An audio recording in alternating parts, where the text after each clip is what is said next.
warbixin yar oo kooban idin siiyo waxaan u kala saarayaa warbixintayda saddex qaybood kala duwan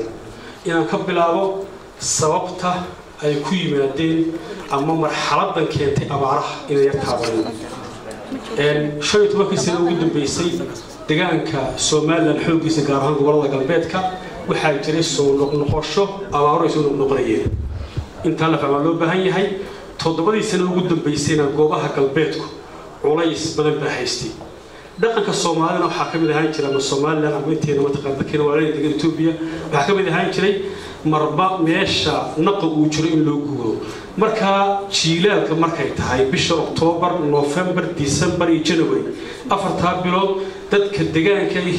laga soo bilaabo duleedka u sareeya ee degdeg ka sareeya ilaa iyo dhulka mataqaanada dowladda Soomaaliya Itoobiya ilaa iyo gobolada Hargeysa ilaa iyo xataa Burco wax ka sokeeya wax u soo hayaami u soo qulul jireen markay duruufuhu adkaadaan xeebaha galbeedka kuwaasoo xaysku uu ka doo waqtiyadaas jiilaalka uu ka doo marka naqbi leeyihiin oo geedkii dareemada iyo wixii fiicnaba ku yaala xooluhooda ku wanaagsanaan markaa taas waxay keentay marka toddobadaas sano istaba joog ahayd inay ummadii masiibo ilaahayna uga qaaday ay ugu timiday dibadna gobolada oogada loo yaqaan dhanbana abaar aad u culus ku timiday ayna ku timiday goboladii xeebtana ku timiday dadkii oo marka sanadkan dhulkii ay deganaayeen ay ku timiday wax loo yaqaan abaar ayaa haddana waxa u soo qulleen abaar labaad oo yimaadeen labadaas ugu biiray markii abaartii yimaadeen Soomaaliland waxa ku dhawaaqday markiiba inay emergency jiro abaar dhacday waxa la qeybiyay hanti baa la qeybiyay inaga xageena ka timiday iyo hanti laga keenay Djibouti labada dalba way bixiyeen wixii la bixiyay tuulooyinkeenu ku qaybinay marka tuulooyin ku qaybinay dadkani waxa u badan dadkii iyagu meesha naqale iyo dhirteedu jooga ay u badnaayeen dad magaalo soo gala ama tuulo soo galana dadkani badankoodu ma ahayn qayb kamid ah taasina waxay keentay labadii kaalmo ay isdaba socdayba in aanay wax badan oo muuqda aanay ka gaarin ayay keentay taasina soo noqodkoodii marka waqtigii diirimaadku soo bilaabmay ee bishii labaad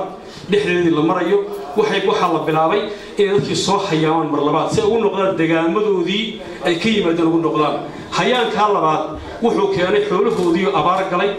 dhulkoodii abaar kaga yimiday halka markii yimaadeenna aan biyo iyo bad fiican iyo calaf fiican helin noqodkiina iyagoo xoolahoodu tabcaayeen bay ku dhacday saddexaas qodob baa isku helay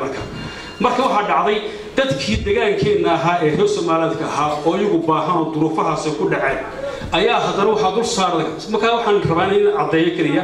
dhibaatadu dadka ay u badan tahay waa dadkii soo qulay ee noqodkoodii hayaan ku jiray weeyaan culaysku ugu badan yahay iyagoo dadku kala fiicnay kala qurux badnay oo muuqaalka marka tagto tuulooyinkii deegaamada ay isku wada muuqaal yihiin dadka laakiin culaysku dul dhacay dadka weeyaan dadkaas waxa dhacay marka saham beena ayaa haddana u yimiday waxa loo soo magacaabay in deegaanka Buuran wixii ka sareeya ilaa gobolka Harawa ilaa deegaankaasi naq fiican uu jiro roobna uu ku daay taasi waxay keentay in xoolahoodii soo dhaqaajiyaan oo shiraahdaan gaarsiin naqa dabadeedna xoolahooduna xoolo ban arag bay hayeen xoolo buurad ma ahayn buurtii bay ka bixi kari waayeen duruufii bay hayay dhulkana naqna ma jirin roobna ma jirin badacay deedna waxa dhaqankaas inay tarab u dhintaan marxaladaha ugu naxdin badan waxa kamid ahaa xoolaha waxa dhimanay markii hore inta nugul baa dhimanaysay ayaa dhimanay xoolaha inta nugul baa dhimanaysay inta jilicsan baa dhimanaysay markii dambana ishinkii oo geeli iyo dameerihii ay u xoog badan yihiin ayaa mar kaliya israacay deedna markuu ka karbarbeelo qofku waa u fariisanay deedna runtii waxaalaha naxdinta dhacay waxa kamid ah in qofkii xoolo beelay intii kalena u dhaqaaqi laaday xataa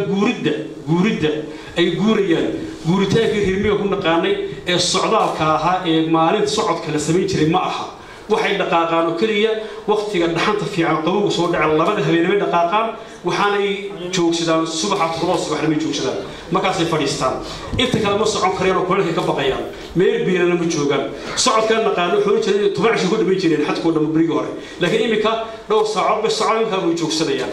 dadka noocaas ay dhibaataysan ayaa waxa dhacay haddaba inay dhulkiina garan waayeen aqoon u lahayn oo deegaankii maaha waxa dhacay marka tusaalaha ugu naxdin badan waxa kamid ahaa in hooyo iyo saddexdii carruur ay wadatay uu ka soo tagay odaygii oo uu yiri markay dhaqaaqi kari weeyday xoolo dhaqaaqi kari waayeen bal biyo iyo baad meesha inoogu dhow aan raadiyay isii suga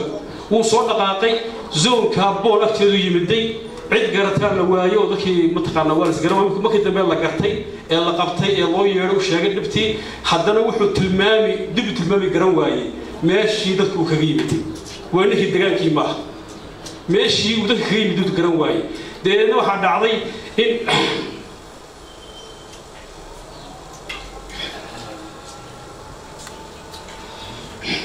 بدل سوردا ودي باكا سو بخواي اريغا بدن ee dhintay ee ugu badan mageela ama looda dhimatay way guuracay yihiin dhamaantoodba marka asaasiisina iyaga firsada